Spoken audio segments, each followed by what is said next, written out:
Anh đang ăn mọi sự tình người fan mình chỉ ăn mình ngon nó còn ngon cái gì còn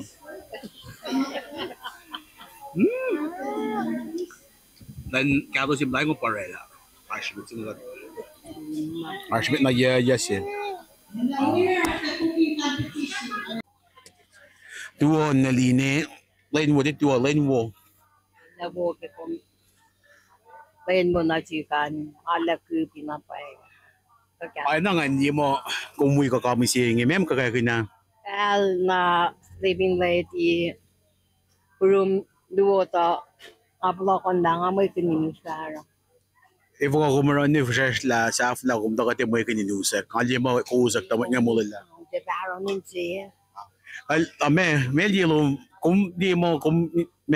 ingon kun mari mising ngoy. pe ngan ke pang ma long chit ko li kia na ba yo ngan ma tam ta wi ro ma ngai pa ngan chun na ba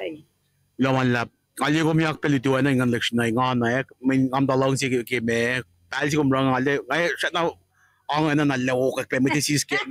As mo kumang si fan sin ma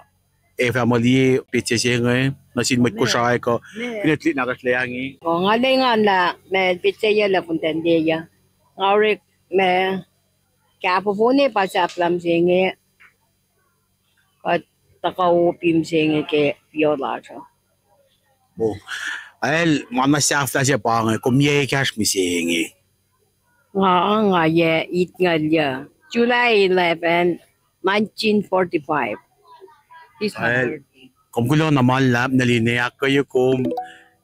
ngayon nga naklangali kum yak pem singi ke fair ay pinansiman na kayo